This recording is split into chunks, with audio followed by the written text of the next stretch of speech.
हम इस कथा के माध्यम से आप सब भक्तों को ये बताना चाहते हैं कि राजा कैसा होना चाहिए। अगर राजा अन्यायी है तो प्रजा को कष्ट मिलेगा। और याद रखना कथा में आए हुए भगवत प्रेमियों, अगर राजा अन्यायी है तो प्रजा को कष्ट भुगतना पड़ेगा। आइए समझिएगा। एक व्यापारी के दो पुत्र थे। एक का नाम था धर्म बुद्धि और दूसरे का नाम था दुष्ट बुद्धि। दोनों एक बार परदेश को चले गए धन कमाने के लिए, और वहाँ पर दोनों भाइयों ने जा करके धर्म बुद्धि और दुष्ट बुद्धि ने मिल करके बहुत ढेर सारा धन कमाया। और धन कमा करके असरफियों को ले करके वापस अपने नगर में आए, और आ करके नगर से बाहर एक पेड़ के नीचे सारी असरफियों को जमीन में गाड़ दिया। 100 असरफियाँ निकाल करके दोनों ने बंटवारा कर लिया, 50-50 ले लिया, और कहा इससे दोनों लोग अपना खर्च चलाएंगे, और जब कभी आवश्यकता पड़ेगी तो इन करके फिर बांट लेंगे, कोई जानता तो है नहीं। भैया दोनों ले जा करके 50-50 असरफियों को अपने घर में काम। कुछ समय के बाद में एक दिन दुष्ट बुद्धि ने क्या किया है, चुपके से गया और जा करके उन सभी असरफियों को निकाल लाया, और निकाल करके अपना धंधा करने लगा। धन वैभव उसके पास बढ़ गया। कुछ दिनों के बाद में वो अपने भाई धर्म बुद्धि से बोला, भैया जी हाँ, चलो अब हमको पैसे की आवश्यकता है, इसलिए उस धन को निकाल लाएं, और निकाल करके हम आप उसका बंटवारा करें और हम अपना काम आगे को बढ़ाएं। मेरे भाई और बहनों, दोनों जो है दुष्ट बुद्धि और धर्म बुद्धि उस वृक्ष के नीचे जाते हैं जहाँ पर उन्होंने असरफियों को गाड़ा था, खोदा तो वहाँ कुछ नहीं।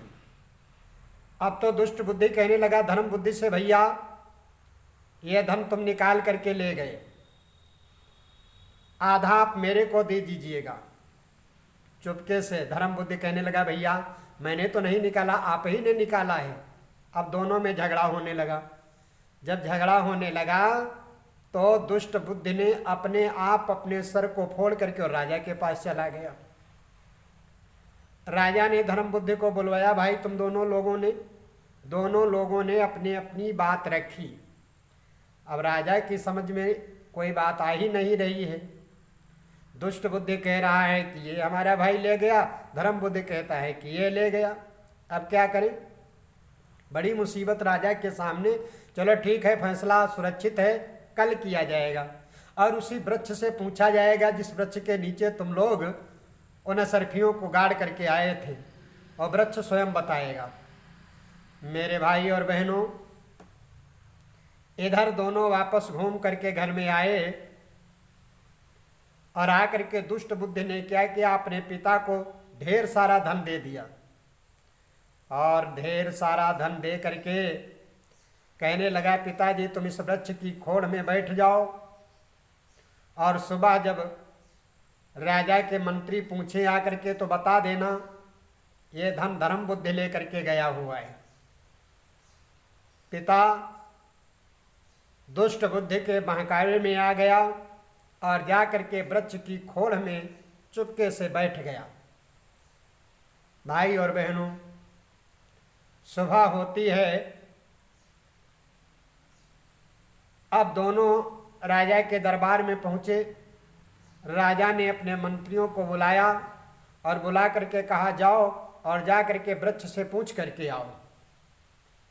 भाइयों, मंत्री धर्म बुद्धि और दुष्ट बुद्धि को लेकर के वृक्ष के पास गए, और जा करके वृक्ष से पूछा कि हे वृक्ष भैया, बताओ जो यहाँ पे धन गड़ा हुआ था, इस धन को कौन ले करके गया है?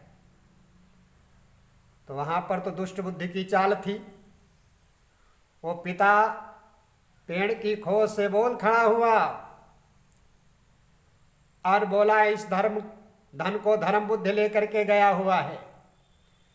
जैसे ये सुना मंत्रियों ने राजा को बताया, राजा ने कहा कुछ गड़बड़ है, क्योंकि राजा लोग होशियार हुआ करते हैं। राजा सोचने लगे और सोच करके कहा इस वृक्ष में आग लगा दो।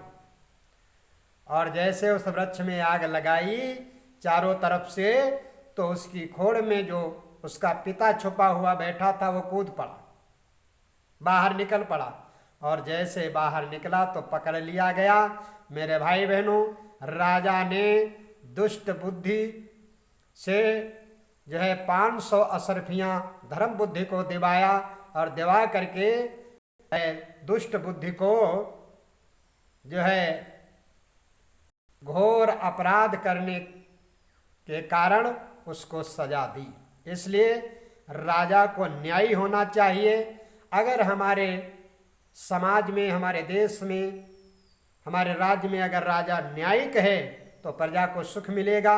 अगर राजा अत्याचारी है तो प्रजा को कभी भी सुख मिलने वाला नहीं है।